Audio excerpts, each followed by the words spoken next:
Hello, and welcome to another episode of the Brew Hoop Podcast. This week, of course, a joyous edition following the Bucks retaking the lead in their series against the Boston Celtics 2-1. I'm Adam Paris, co-managing editor of brewhoop.com, joined as per usual by Kyle Carr and Riley Feldman on another joyous Sunday as we get prepared for Game 4 of this series that seems to be shifting as it goes along here. It appears that the longer the more games we play, these teams seem to be becoming more and more themselves, which I think is what stood out most to me about Game 3 in particular. The Bucks certainly taking the Celtics to task in the paint in Game 3. What were some of your big things that you noticed, Riley, and then Kyle? First off, does anybody else here just stand during the games? Like, do you have the inability to actually sit down? Because I just paced the entire time. I Sterling stood Brown up. style. Yeah, like with just fists at the side. I don't think Sterling was like yelling and screaming and clapping like every single time or every single possession, but very similar to Sterling. No, I would say you're right that it just seemed like both teams, especially the Bucks, probably more so the Bucks than the Celtics, but like how quickly the Bucks, once they figured it out, like it being the way the Celtics are trying to stop Giannis, it's been pretty much an avalanche ever since. Like even not having Eric Bledsoe, like him all AWOL Game 3 didn't even stop him. Like George Hill steps in, no problem. The Bucks are playing like very Giannis centric ball, but Giannis has already adjusted and kind of stepped up to it, whether it be facilitating or, getting around the way that they're trying to scheme him defensively. And it's a beautiful thing to watch. So it seems like we're kind of back to the Bucks of old, if the Bucks of old were whatever we saw this past season. And it's a lot more fun to watch than the Bucks of Game 1. I'll tell you that much. Yeah, Kyle, what did obviously, I mean, it's impossible not to get excited following that win. And of course, Giannis has his, I would say, probably his breakout game for this series, considering the Pistons series was sort of a pushover. So, what did you sort of see as your major takeaways? Just when I the think the buzzer two sounded? biggest takeaways that I saw was Milwaukee's defense dramatically improving, even though they were still allowing Boston to take their mid-range shots. It was better off that switching it, especially the switching, was helping Milwaukee with the defense. They allowed Boston to take those mid-range, but instead of having, Kyrie trying to shoot wide open or a trailing Bledsoe, you had Brook Lopez on him and kind of contesting that shot, or you eliminate the Al Horford pick and pops that were hurting them so much in Game 1. Those are the things that I really noticed the most out of the games. And also, Milwaukee still hasn't started a game well. All three of these games, they've started slow, and it's taken them halfway through the first quarter to really get momentum going. So one of these games are going to have to start off fast. And despite not starting off well, they seem to recover a little bit quicker. Game 1, it took them until midway through the second quarter to really get there.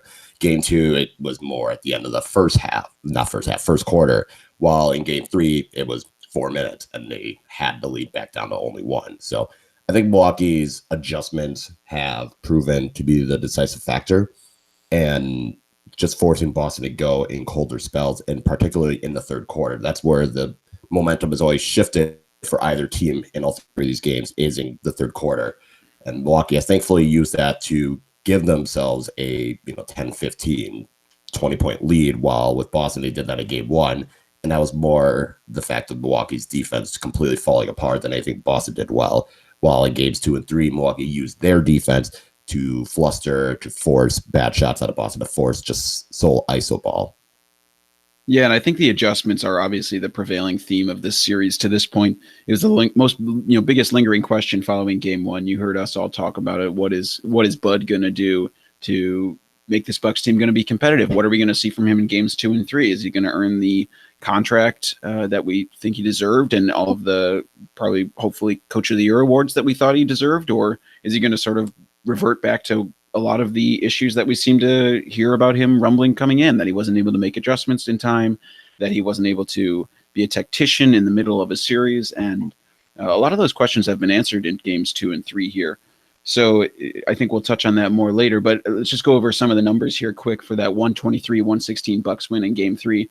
Giannis, 32 points on an absolutely insane, just 13 shots for that game, 13 rebounds, 8 assists. It's rigged.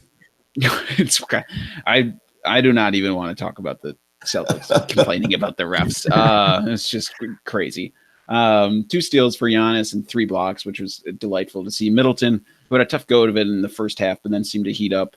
His pull-up threes are they're just a killer in the playoffs. There's something about them that just feels like it saps all of the energy out of the room. And I haven't looked at every single time he's going to do it. You can tell the minute he touches the ball, like he deliberately just slow walks it up to the 3-point line, does a crossover or two, and then tries to do the old fadeaway. And usually it goes for whatever reason. So, and when you're feeling like he is, that might be the best shot the Bucks can get. Is just, okay, Chris, just walk in and take the shot. That's our best option.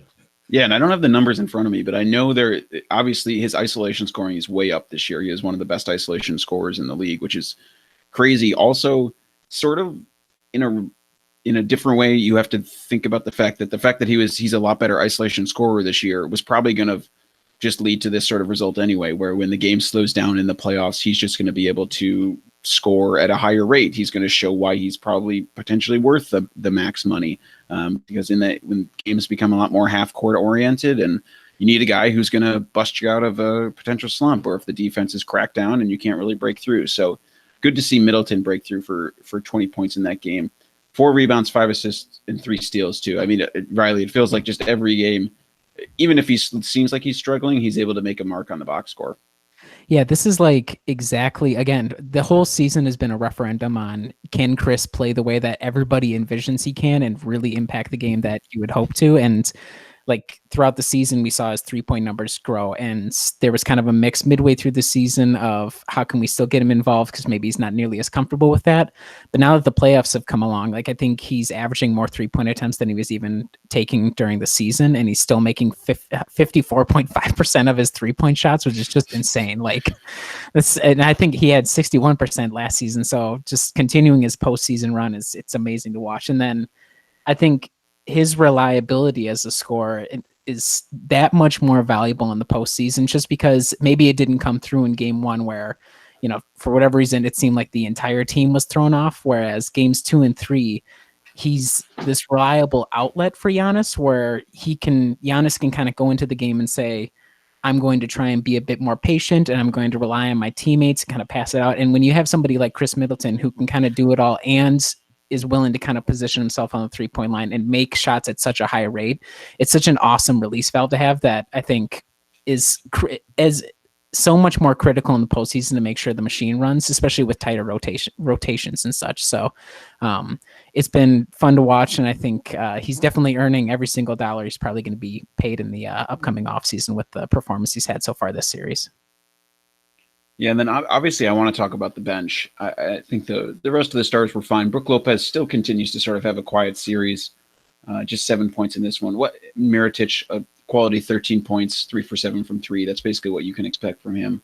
But at the bench, the Bucks come in and they outscore the Celtics 42-16. That vaunted Celtics bench, with Gordon Hayward just getting 10 points. He should probably have like 5 of those points redacted for getting blocked by Ersan Ilyasova too. So that's basically like a 5-point game for Hayward. That'll be in the CBA, the next CBA. I bet there's like a filter on NBA.com/stats that does that, where Ersan's blocks are worth -5. Then Semi Ojeleye, a performance for the ages, 6 points in 11 minutes, 5 personal fouls, a Thon Maker style performance. He was probably watching at home and just being like, I could have fouled more. I could have fouled out faster. I could have gotten 6. Come on. Get over 6. Oh, so tough night for Semi. But I mean, the standout guy, of course, Kyle, is George Hill. I mean, 21 points is hyper efficient, 9 of 12 shooting, 2 for 3 from 3, which is nice. A quiet story in the regular season was that he actually was a little struggling from 3 compared to his career averages. But I think there wasn't a more indicative play of the fact that he was putting his stamp on this game than when he drove past those Boston defenders for the slam down the lane. Yes. Kyle? Sorry, I had my mic muted. Okay. But first of all, happy belated birthday to George Hill, who just turned 33. So that was a pretty nice birthday present, being the clutch guy and dunking on the Celtics. It's still kind of unbelievable that the Bucks were able to get George Hill for John Henson, Delly, and a first-round pick. And that move was more of a salary cap decision than we're going to try and bolster the bench. That still blows my mind. And I don't know if there's going to be a better deal. I think it's a better deal than Mirotic deal. That's how George Hill has been fantastic this whole series and this whole playoffs. He's been the key bench guy. He's been the steadying presence. I had said it over on Celtics blog that he was possibly the X factor because Bledsoe, which we'll talk about him later, he's going to be hit or miss against especially Terry Rozier and Kyrie Irving. And you don't really have a backup point guard until Brogdon gets back. And Brogdon's still out. Looks like he might come back in game 4. Nobody ever knows. But George Hill just stepping in and getting the clutch baskets. And every time Milwaukee needed a basket, George Hill had made some kind of play, whether he was hitting a 3 or getting a layup or getting the pass over to Giannis, who was then able to pass it to someone else. It just seemed like George Hill had the offensive awareness to get the basket that Milwaukee needs. And defensively, his work on Kyrie has been phenomenal in these last 2 games. And I'm running out of words to describe how good he's been in this playoffs. And Pat Connaughton deserves a shout out as well. We were saying after game 1, if he can't hit shots, he can't play. Well, he's hitting shots, so that was very helpful. And that's important for Milwaukee, especially with their bench. And if Brogdon comes back, you just have another good option for a guard that you can call on. So I don't know if this is going to be sustainable. As we know, Connaughton is a very streaky shooter, but having those 2 guys as your bench contributors for the scoring part and Ersan defensively a rim protector, is that something that we're going to There's no question mark on the end of that, sir. It's rim protector with a period. So it's just with that bench performance, just those 3 are able to do it. And Tony Snell had a couple moments. Looks like he's still maybe half a step or a step behind. And the best part is when Brogdon comes back, you either have Brogdon coming off the bench or you have Mirotic coming off the bench. Both great options for Milwaukee. So it's going to be, the bench has picked it up a lot, and that's kind of good because Lopez and Bledsoe haven't really offensively done a lot of damage to the Celtics. Yeah, I would say with George Hill just kind of continuing like his value, it's not, it is so much like his actual production, but even if it isn't that, it's just competent minutes when you need it off the bench. Like you said, without Malcolm out there, you're kind of SOL if George Hill isn't having a good game. And that's doubly the case if Eric Bledsoe is going to be a wall, like just kind of there, but frozen in place and freezing up on defense and occasionally trying to kill himself, trying to get a layup to go. So I think it's not only impressive that George Hill is out there contributing, but the fact that he's been able to ramp up from like averaging 20-ish minutes a game during the regular season to like nearing 30 minutes a game to be productive and to give Coach Budenholzer kind of something to paper over the gap that is kind of just there because of Malcolm's absence. And now you don't have the outside pressure of like, well, we really are not getting anything from the guards right now, so we have to try and rush Malcolm back. Like you now have the luxury of some extra time to give him some more rest and kind of see how long it takes him to get into form, so you're not throwing him out there and getting totally roasted and then all your different options are out. So credit to Hill not only for contributing, but giving Coach Budenholzer a bridge to kind of get over a gap that might sink any other team potentially.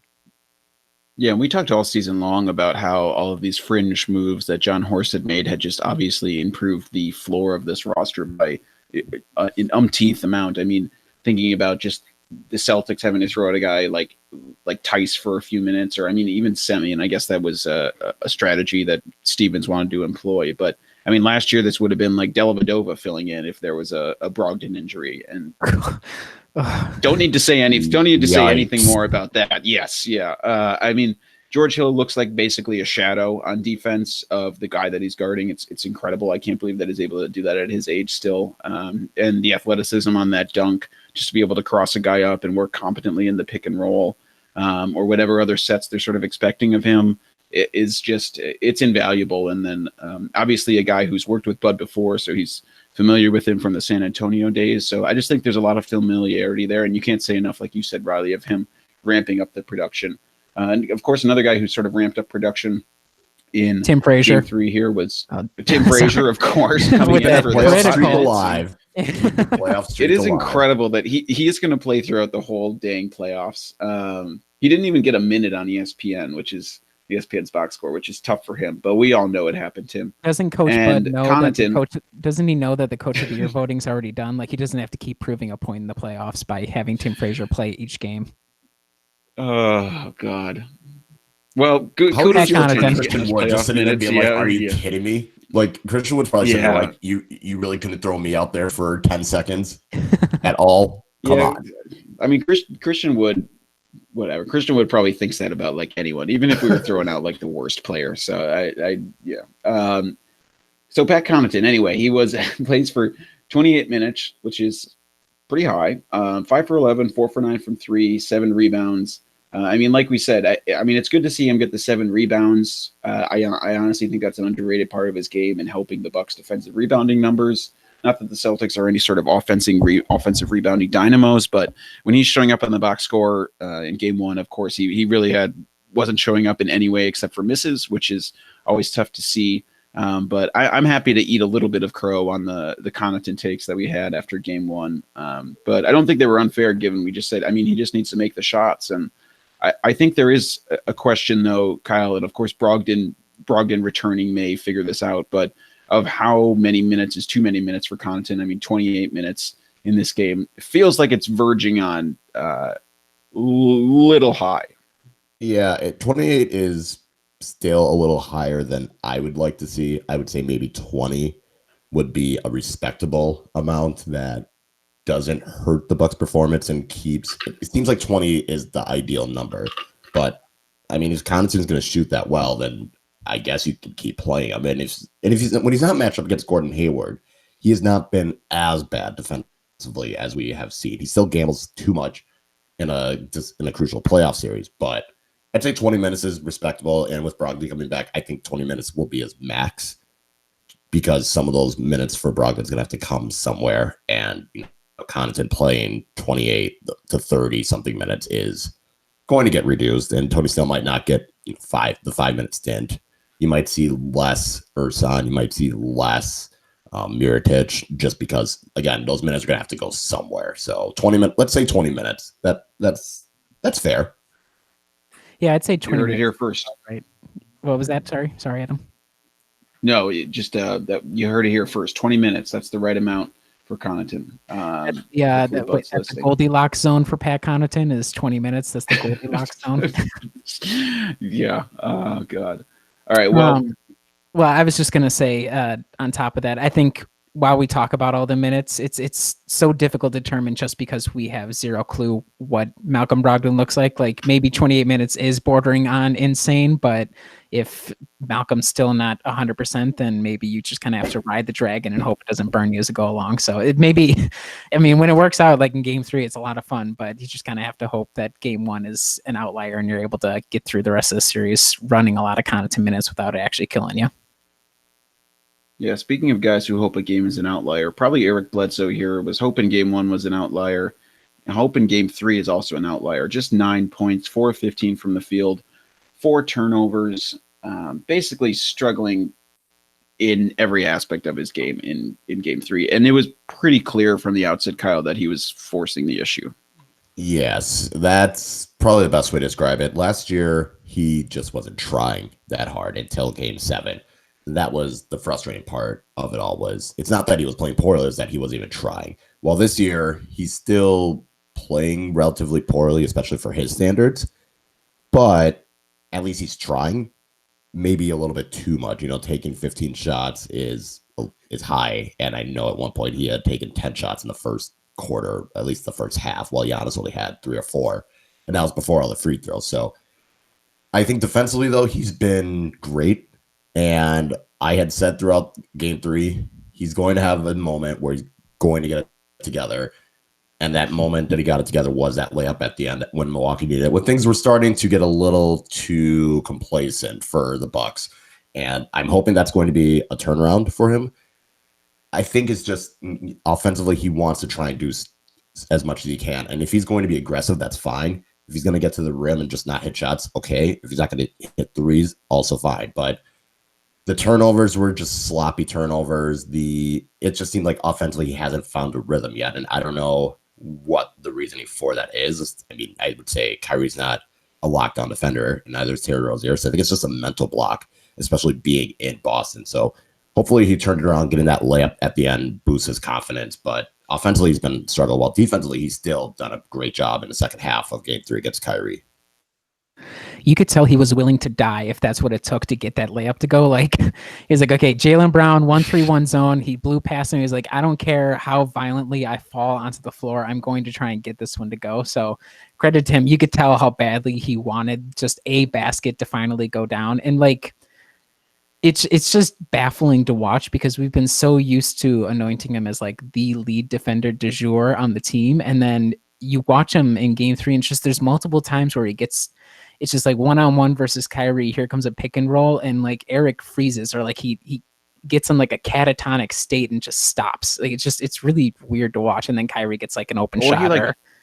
Or he like gets too excited and shifts out of position and doesn't like maintain discipline defensively, I feel like. Yeah, I don't know if it's, again, just the ghost of last year. Like there's not even this mano-a-mano thing going on with Terry Rozier anymore. Like there's not that outside pressure. So if it's just, again, something that's lingering from a season ago, because he had like a really solid first round against the Pistons, and it's like the playoffs as a whole, he's still above a lot of his like scoring and assist averages from the season. But I didn't look at what it was for the series on a whole, but besides Game 2, he's just been kind of miserable, and we've been helped out by the fact that, like we talked, George Hill is out there, and kind of Giannis and Chris have stepped up and taken on a lot of the other roles as well. So it's not the end of the world, but it's weird to see a professional athlete come up against one specific opponent and for whatever reason just totally go haywire. So I agree that you hope that kind of the final couple of sequences at the end of Game 3 where he was kind of impacting things, like if he wasn't scoring, he was like, okay, I'm going to launch myself and go for offensive rebounds or like try and break up things that way. So you kind of hope, even if he isn't able to kind of take on the scoring load, he's able to contribute in those ways and you get through the series without him, as depressing as that would be. Yeah. And I think when considering Bledsoe, I mean, that Malika Andrews piece on ESPN was, I think, pretty good this past week, talking about how he gets hella nervous before every game. Like even during the national anthem, he says he's like barely coming down. So I think he might just be like a far more, I mean, I didn't know that much about him coming out of Phoenix. I mean, in reality, the most I knew about him was like that Salon tweet where he said he wanted to get out of there. It's a good scouting report to have. Yeah. It's like, yeah, I don't really know anything about this guy. I mean, he sounds like a family guy. He says playing with his kids is like what calms him down before a game. So, I mean, by all accounts, he seems like a good guy. But I'm, for someone to be that candid about being like, yeah, I mean, I get freaking nervous as heck before a game, before I have to run out there. So, who knows? I mean, I think the longer this playoff run goes, hopefully the more you hope he gets used to it or calms down or feels comfortable playing within himself. I think Game 2 obviously was the, basically what the salad days of what we would expect for Eric Bledsoe. I think it looks a little better than it typically might, just because he went like 3 of 5 from 3. And if he gets 9 points off threes, I think that's a pretty darn good night for Eric Bledsoe, especially considering most of them are like pull-ups that he does. And I think he took some certainly ill-advised pull-ups in this game. I mean, from the outset, I was more excited, like you said, Kyle, to see him coming out aggressive as opposed to being passive, particularly in Boston, where you knew he was going to be facing a just hellacious crowd ready to rain down upon him. Yeah, and so, I think with the other players with Bledsoe, other than George Hill, Pau Gasol, I guess, this is the farthest that most of them have gotten in a playoff series, if you really think about it. Like Giannis never got out of the first round. Chris never got out of the first round. Tony Snell, he got out of the first round when he was in Chicago that one year, I guess, but he wasn't really a big piece of it. But it's a lot of those guys haven't made it this far into the playoffs besides George Hill and Pau Gasol and maybe Nikola Mirotic. So for them, there is that inexperience. There is that extra pressure that they might not be used to. So that could explain, Bledsoe's nervousness as well. But I think he's going to bounce back in Game 4. He's not, I don't think, kind of like what you said, Adam, shooting 3 of 5 from 3 isn't that likely, but I think he's going to get better layups, maybe get to the line a little bit more, shoot a little bit better from the free throw line, which I hope everyone on the Bucks do. because they've been really bad in the free throw line the past few games, which is a little concerning, but it's going to be something to keep an eye out for.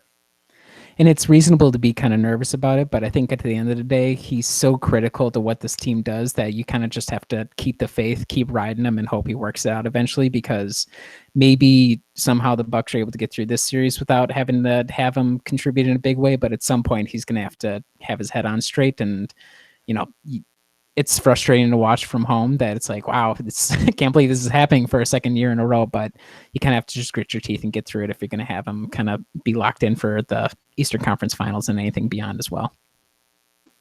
Yeah, totally agree. Shameless plug. I wrote a piece to that effect on brewhoop.com. Also, so speaking of, you were talking about, Kyle, about these guys haven't been that far in the playoffs, trying to figure out where they're going to go. I think we have done a disservice by not talking enough about Giannis, in particular his third quarter performance, when once again, just like in game 2, he seemed to just bully the Celtics as he pummeled his way to the rim and got to the free throw line. Riley, I think this was most adroit in game 3, is that the Bucks sort of returned to being the Bucks in the paint. So they outscored Boston 52-24, shot 71% in the paint. They were around 66% in the paint for the season. Boston only shot 44% in game 3. And then, the Bucks hadn't quite gotten to their season average in the other 2 games and were outscored or barely outscored the Celtics in game 1 and game 2. So I really think Giannis obviously is the catalyst for this team, but I don't think there's anything more important than him being able to figure out this Boston defense in game 3 here, where he just imposed his will in the third quarter and turned the course of the game. Look, I'm not the type who toots his own horn except all the time. Did I not say on last week's podcast that all it would take would be small adjustments offensively and he'd figure it out? Did I not say that? Come on, you can play the tape, but I think I'll put that in here. Yes, please do put that in the notes that Riley was right. I think it's what was so jarring about game 1 is like, it's been so long since we saw Giannis that thrown off by a defensive scheme. Like every single team that we go up against is like, okay, we're just gonna either they leave somebody by themselves, like a la Rudy Gobert, and then Giannis just eats that dude alive, or they form the human wall and Giannis passes out of it. And like, maybe it was he was so gassed up going into game 1. Like we said, this is the farthest he's gotten the team since his tenure with the Bucks, and like, the bigger stage, he wants to prove himself, and he's just forcing things. And game 2 and game 3, he dialed it back. Like, he's still the dominant interior scorer that we've gotten used to seeing, but now he's getting the fouls are kind of going his way, and it's not so much here comes 3 guys, I'm going to try and force my way through them. Either he does it intelligently or he passes it out to whoever the open shooter on the perimeter, pass on the outside, and it opens it up either out there or somebody else can kind of cut into the paint, and there comes some more points that way. So I think it's all credit to him, just the fact that he returned to the way that we know he can play, and he's doing it at such a high level again, where it's like 32, 13, and 8. Like it's a crazy stat line to have. And it was like ho-hum for him, like as we've gotten used to throughout the entire season. And like the 8 assists is what I think is most critical, because it's not even just he's dominating the Celtics and getting to line over and over again. He's keeping it top of mind. Like, all these other guys got to get involved and I can rely upon them. So it's, a joy to watch, and makes it, even though I paced during the entire game, it makes it a lot more comfortable knowing that Giannis is in the zone, and he's going to be out there for 40 some minutes, just dominating the way that we know he can. Yeah, and I think his progression, and you talked about the 8 assists being the most important. His progression through this series has been an excellent sort of microcosm of his career, where he slowly figures things out more and more, and then he stacks them all together and decimates whoever his opponent is. So obviously, game 1, he struggled. Game 2, he really found his way to the free throw line, recovered in terms of points, 4 assists in that game. But it was really the sort of ability to read and react in game 3 that stuck out to me. And Kyle, the more and more that he was able to find open shooters on the perimeter or guys cutting to the basket, it felt like Boston's defense just was crumbling down like the wall in Game of Thrones. Bad person to throw that to in terms of reference. Sure. Yeah. I totally understand that. Like those dragons. Love those dragons. Yeah, that dragon and a dagger. I got that one. With the third quarter adjustments, it was one of those where Giannis it seemed like in the game 2, it all just became crystal clear for Giannis. He saw the opportunities and was able to pickpocket it. And during game 2, it was, I'm just going to find all these shooters and they're going to hit shots. While in game 3, it was, I'm just going to go to the hoop. I'm going to go for a layup. I'm going to get fouled, and they're actually going to call the foul, so I'm just going to go to the line. And, he just kept going at the rim and going at the rim and going at the rim. And it's just like Boston couldn't not follow him. Every time he was going over that, they were hacking him. They were trying to slow him down, because really the best way to slow Giannis down is to hack him and hope that the refs don't call it or he misses free throws, which he did both. On game 1, they didn't call it. Game 2, he was in 3, he was missing the free throws. So it was that ability. And I think there was a tweet where there's one point where in transition, there's 4 guys surrounding Giannis. And all he had to do was drop off the pass to Tony Snell, who was right in the dunker spot, and gets the layup in. That's the kind of stuff that Milwaukee is going to thrive on. And that's what makes their offense so good, is when Giannis has that gravity that no one else besides Steph Curry has had. And it's in a whole different kind of gravity to it. It's the Giannis can draw a couple guys, because even though you can't shoot it, you still have to slow him down before he gets a full head of steam getting to the rim. And if you don't react quick enough, he's just going to be able to whip it past to someone in the corner, or he's kind of going to throw it to a trail guy, or kind of like what we saw in the Tony Snell layup. He can just dump it over people because he's just taller than them. And I think that was the big adjustment, was that Giannis was just able to pick his spots. And instead of trying to constantly make a play and feel like he had to force it, he just let the defense come to him, and he was able to react accordingly. And that's, 8 assists is huge, and it helps when, those assists are made threes that happen. But I think it's just more the general demeanor and the ability that Giannis has to get everyone involved and to kind of control the game in his own way. Just have the whole court as his own painting, and he's able to put whatever color he wants on it. How did it it was so obvious too, like you I don't said, get that reference. which one?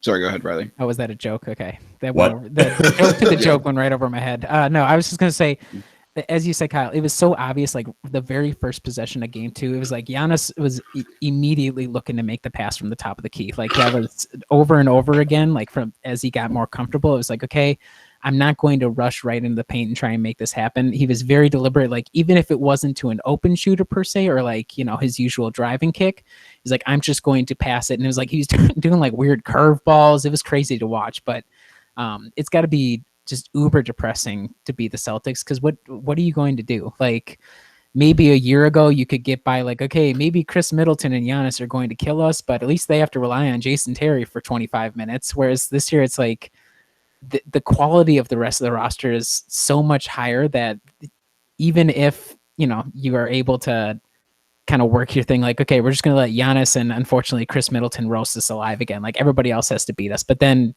everybody else is beating you. Like there really isn't any sort of adjustment I can think of off the top of my head that they could hope to do that would be like really effective at derailing the groove the Bucks are back in again. Yeah, I was thinking that exact same thing in the outline. I was trying to think of potential adjustments the Celtics could make, and I bitch to the refs some more. Yeah, make it more of a thing about complaining about the refs and hope that you kind of get another game 1 whistle. Like that's really the only viable option I can think of off the top of my head. Yeah, it sure seems that way. And for a team that literally doubled their typical free throw rate in a game, I don't think they had a whole lot to complain about, particularly when they got like 17 free throw attempts in the fourth quarter. And you were talking about what sort of adjustments they could make. Stevens made an adjustment in game 3. His big adjustment was honestly putting Semi Ojeleye in. Aaron Baines only plays 2 minutes. And clearly, as we illustrated earlier, it didn't quite work having Semi play that many minutes. Not to mention the fact that I guess just fundamentally, I think about the idea of putting in a guy like Semi who hasn't played that much this season. Refs don't probably know his game that well, like they would know Al Horford or even like respect him that much. And so, yeah, he's had success against Giannis, but like the idea that like refs are just definitely going to call anything like even remotely close to a foul, it feels like, on Semi Ojeleye in the playoffs. Like he is going to get zero benefit of the doubt as opposed to Al Horford. Yeah, and they were able to get through somewhat because he made 2 out of 3 threes inexplicably, but like every single possession down, it was like, okay, and there comes Semi and there's the foul, and there comes Semi and there's the foul. Like maybe he is a good defender, but he just throwing him out there like a raft without a life preserver or whatever, and just hoping he can get through without causing too many fouls or causing that much of an issue. It feels like an ill-timed like desperation strategy for sure, which is interesting that we're only in game 3 and they're already kind of going to that as the potential fix. And if that's not going to work, then I don't know where you go from there. Yeah, the only other thing I was thinking about, Kyle, was the fact that I haven't looked at the lineup data, but it does not feel like they played Aaron Baines and Al Horford together almost at all, despite that being their prevailing tactic in round 1. And I understand where they're coming from. Doesn't make a lot of sense. They want to be able to get super switchy against the Bucks, but it feels like that could be the last card they could play, considering they had such success that way in the first round. And I mean, maybe then you have 2 sort of burly rim protectors at the rim. That's going to make Giannis have to be, even more whip smart about his passes, and the guys around him have to be even better about hitting their shots. Well, I think with the Boston rotation, it was just an odd decision to put Samuel Ojale in, and also Daniel Theis. Like Aaron Baines not playing was odd. It's one thing if you're going to try Samuel Ojale because he's a supposed Giannis stopper. Yeah, that didn't work. The meme is dead. The meme is dead. Thank goodness. And getting crossed over by Tony Snell. That should just end it. No more Samuel Ojale as a Giannis stopper nonsense. Getting crossed over by Snell and getting just crushed by Giannis and 5 fouls. But the fact that Daniel Theis was in instead of Aaron Baines, that was a little confusing. I don't know what Stevens was trying to do, or if he's going smaller to force Milwaukee to go smaller. I don't know. Maybe just thought Al Horford can handle it on his own, but if he gets in foul trouble, it's something that's going to be, I think Stevens going to fix for game 4. I think Baines is going to play more because he still has that pick and pop ability also. Maybe that's why when the Bucks adjusted and started switching, there's no need to play both Aaron Baines and Al Horford at the same time offensively. While defensively, it puts you at a risk if you put Giannis out there with Mirotic and Ersan and Brook Lopez.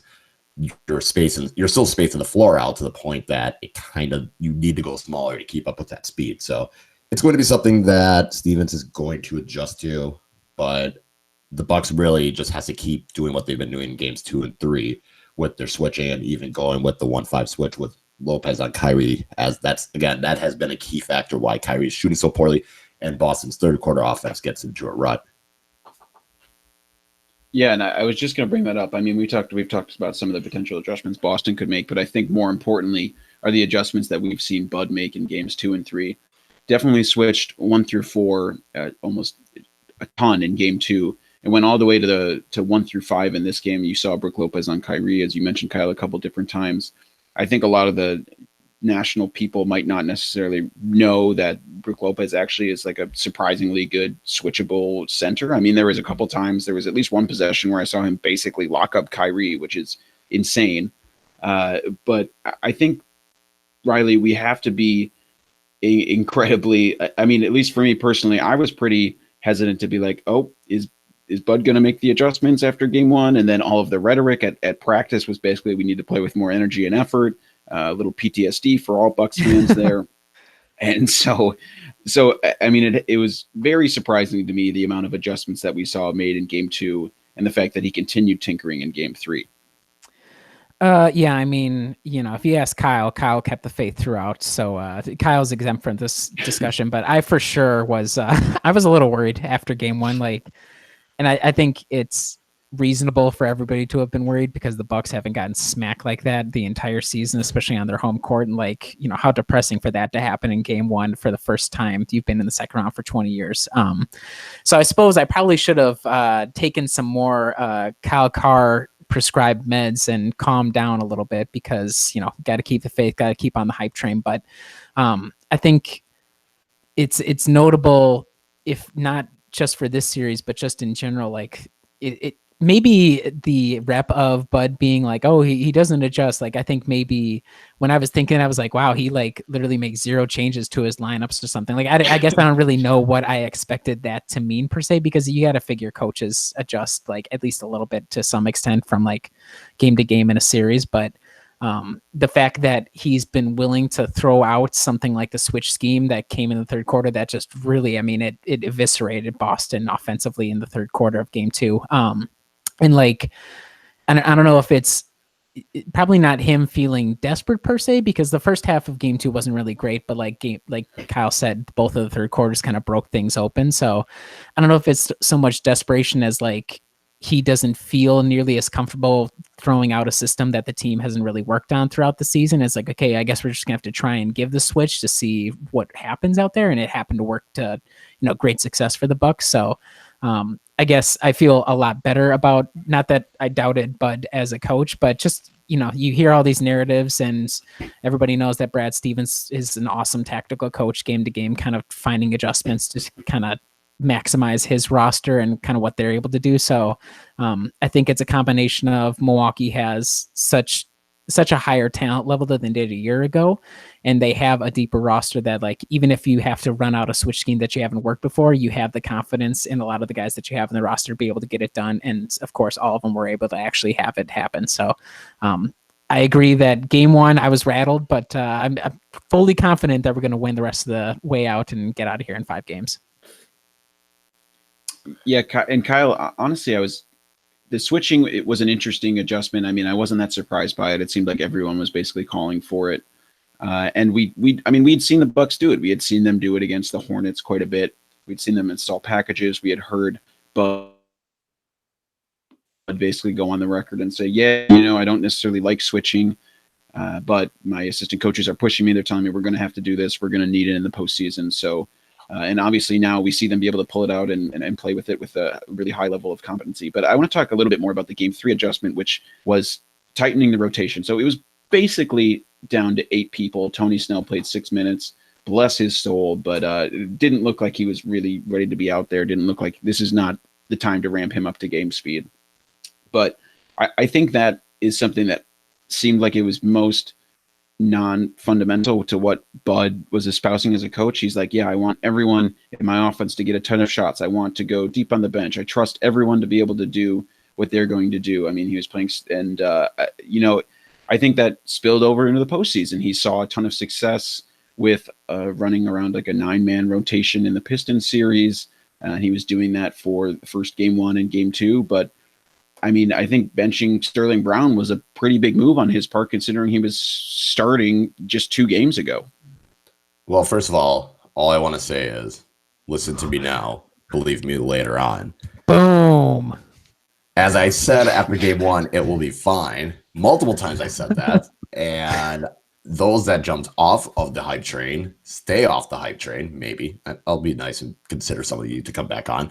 But with the rotation, it was tough because Bud had gone with 9-10 player rotations in the Detroit series, but we can all agree that that Detroit series, even though it was the playoffs, it never felt like a playoff game. It still felt like regular season. And then going into game 1, and I saw a tweet on this, I don't remember who tweeted it, so I apologize, but someone had said Bud kind of treated game 1 as, we've been doing this all season, it's worked. We did it the last series and it worked. Let's just keep going and see if it works. And then it didn't.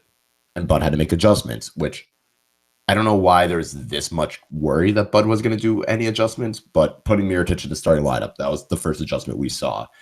And not playing Sterling, even though he had played well the last couple weeks and even the first round against Detroit, it was still a decision that we have to do. Something has to change, and Sterling just wasn't up to the task. I thought Connaughton wasn't going to be playing, but he's been playing and playing well. But shortening the rotation was a key factor, and it's something that, I think Budenholzer realizes, and the staff pushing him to do it is good, because at least it shows that he's willing to listen, he's willing to learn, he's willing to make whatever adjustment it takes. And he has that, I guess he still has the pride that he's going to still tinker with it in his own way, but he's going to be open to suggestions. And yeah, he might not like switching, but he also wants to win. And if that means that switching is going to give him a win, if it's working, then he's going to do it. So I think the rotation being tighter is both a good and bad thing, just because it's good that you have those 8 players that are going to be there. But then you kind of have this issue now that when Brogdon comes back, if you still want to keep 8 guys, and you have to not play someone, and that someone's probably going to be Connaughton. And what happens if Brogdon is kind of like Snell, where he's not up to game speed just quite yet? Then you kind of open that Pandora's box and start throwing a little bit of things into chaos. And it's going to be an interesting development of what happens, but it's a good thing that Bud is willing to make whatever adjustments is needed. I think looking back on it, the switch from Sterling to Mirotic was like super obvious, just because coming out of game one, we all kind of said like it's not so much the defense that's really a big problem. It's probably like it's annoying that the Celtics gets the shots that they want, but the bigger issue was like offensively. And Sterling's had a good season shooting from three, but his game isn't necessarily like just catch and shoot threes, whereas that's a lot more of Mirotic's game, where you're able to kind of insert him into the lineup, and where before you might be playing with, you could try a 4-out 1-in system with Giannis being the guy in the inside, but it's not nearly as effective when you have both Eric and Sterling, who aren't necessarily shooters per se, and you swap that out and make it a little bit more balanced towards the way that you would ideally like to play. So I think there's that. And then I'm not worried too much about working the minute allocation once Brogdon comes back, just because I think, as you were saying, Kyle, once Bud kind of finds a vein that works, it seems like he's just willing to keep riding it as long as it's able to. So I think it would be shocking if Malcolm even came back, as long as we continue to get, like, maybe if there's another brutal loss, then maybe he comes back. But otherwise, I think at least for this series, they're probably going to keep going with this 8-man group and then see if they can get through. And if not, then maybe you throw another guy out there. But any sort of adjustments I would expect to come during the next series against either Toronto or Philadelphia. Oh, okay. So you're just saying you're not worried about Brogdon in terms of this series, but no. Yeah, I mean, like, going forward. I mean, it's so tough. Concern, you mean like whether or not he'll be capable of playing, or? So I bring it up because I'm not sure if either of you listened to the Stan Van Gundy, Zach Lowe podcast from this past week, but Van Gundy gave a really interesting anecdote about during his Orlando season, I think when they went to the finals, and Jameer Nelson was basically injured. And he had to try and find a way to get Jameer Nelson to come back, who had been like their point guard all season. Presumably, if he can play at his best, he will raise their ceiling to the highest ceiling that's possible. And I think the same sort of applies for Brogdon. I think he probably has a less pivotal role than what Nelson probably had that year for Orlando. But Van Gundy was like, I had to try and figure out a way to work Nelson in. People have been like talking to me for years about why wasn't Nelson starting? Why were you trying to work with, I think it was like Rafer Alston or something? Why were you letting him keep running? But I just think it presents like a really interesting quandary to try and figure out like how many minutes are right for Brogdon. What if he doesn't look right? When's the time to ramp him up? I mean, it seems like best case scenario, honestly, is if he's feeling okay, Bucks, if they win the next game, then there's a lot less pressure, it feels like, at home to try and win a game. So you could let Brogdon kind of get his feet underneath him. Yeah, it is. I don't envy Budenholzer and the staff whatsoever, just because, like, I think I said it last week as well, like, it's difficult writing that fine line between tinkering and like just grasping at things and kind of throwing things out there just for the sake of throwing them out there and getting something better than whatever you're working with previously. So I'll stay confident that whatever the signals they're giving out externally about how far along he is or how good Malcolm looks, they'll have a pretty good idea of how he's feeling physically. And you would hope, obviously Malcolm probably wants to come back and contribute, but you would hope he would be, communicative with the staff to let him know, here's, what percentage I'm at, and here's, what I think I could contribute or what I can give. And you kind of figure it out internally. So I would agree, ideally, if you have kind of a quote unquote throwaway game, not that there's such a thing in the playoffs, but a throwaway game to see if he's back to speed. And again, that's that tough balance. Do you try and get as much rest between this series and the next by finishing it as quick as possible? Or, so I don't know. It's difficult. I don't have an answer to it. I'm confident that they'll figure it out at some point, but to expect Brogdon to come back and kind of, hitting 100%, I think would be unrealistic. And it'll probably be frustrating when he first comes back, just because we know what he's capable of. But again, it's a tough task for everybody to kind of deal with. Well, I think it helps that Brogdon isn't, and I don't want to say he's not important, but he wasn't as important to this Bucks team as Jameer Nelson is to that Orlando team. Because that Orlando team, he was the second most important player behind Dwight Howard. So you don't have to rely on Brogdon as much. You have the ability to ease him into it, especially in that guard position where you have Bledsoe and Hill, and hopefully Connaughton playing well enough that you can still ease Brogdon into it. I think getting Brogdon as close to 100% by the end of the series would be ideal, but it is a luxury that Milwaukee does have other options that they can go to and still allow Brogdon to get that time. And I don't think it's really going to be tinkering. I think it's just going to be, let's see what happens. He's talented. All he has to do is hit a couple shots. Like if he can stick with players defensively and hit a couple threes, that would be a win. We're not going to expect him to be his normal get to the rim and finish with high ability yet, because I think with a foot injury, he's still going to need to find his legs, and maybe with his shooting, that might be the same case. But you can still ease him into it, and maybe that 10 to 15 area in game 4. And then once you get to game 5, you can maybe try and get up to 20. And if he's ready for it, then game 6. And if there is a game 6 and 7, that's when he can try and push that 30 to 35 range, which I expect that he would get if he was 100% healthy. So it is kind of nice that while he's important, he's not so important that you have to try and force the issue. Shout out George Hill. Absolutely. Shout out George Hill.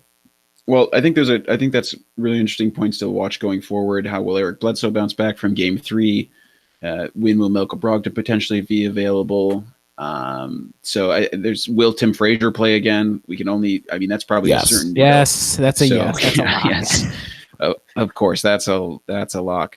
Well, let's close this one out with predictions how the rest of this series would go, because I think next game, if it went to game 7, it would be next Monday, so we won't pod until then, I believe. So, Riley, what's your prediction for the rest of this series? I think it'll probably end up going 6 games. I think the Bucks will take one more in Boston. I don't think they'll have to go all the way to game 7, but I'm not sure. It's so tough to tell. It's just because the Bucks did kind of get lazy at the end of game 3. So how realistic is that close score? Like, is it for real? Because it was pretty much 15 to 20 point difference up until like the final couple of minutes. So I think it'll go to 6 games. I think the Bucks will probably lose tomorrow and then win the one at home and win the one on Friday as well. So by the next time we're recording, we'll be onward previewing the next series. Yeah, I think I'm in the same boat as Riley. I think Milwaukee has a close loss on game 4. Maybe they just are. I think it's going to be a cold shooting day. I don't know why. I just have like a bad feeling it's going to be a cold shooting day. And Boston does just enough. And I think the refs are going, even though the refs aren't going to be terrible, I think there's been enough bitching on Boston's part that maybe a couple of those foul calls will go the other way. So I think it's going to primarily be Milwaukee isn't going to hit shots. So they lose game 4, come back in game 5. The crowd's going to be energized. That's going to power them through. I see another 10-point victory and then win game 6. I think they close things out. And yeah, back summer record, we'll be looking to see who survives between Philly and Toronto. Well, I was going to say the same thing as you guys, but that's pretty boring. So I guess I'll say Bucks win tomorrow, and then maybe they drop. I think they could drop one on their home court. I think Boston might feel with their backs up against the wall. They might finally come out to play again and maybe potentially figure something out, have a hot shooting night or something. And then I think Bucks close it out back in Boston in game 6. I had originally thought it might go 7, but it feels like the Bucks are starting to play more like themselves and really starting to dominate this series. So I guess we'll have to stay tuned, though. And you should definitely stay tuned to brewhoop.com. We'll have plenty of coverage. We've already had plenty of coverage throughout the playoffs, and we'll have plenty more going forward. And, of course, Brian will drop his film room analysis on Thursday mornings. That's another podcast on the Brew Hoop feed. Make sure you review us, subscribe, share it with all of your friends. Watch Kyle's Periscopes on the Brew Hoop Twitter following every single game. Make sure to follow at Brew Hoop. That's the place you got to be if these games are going on. So thank you again for listening, and we will talk to you again next time.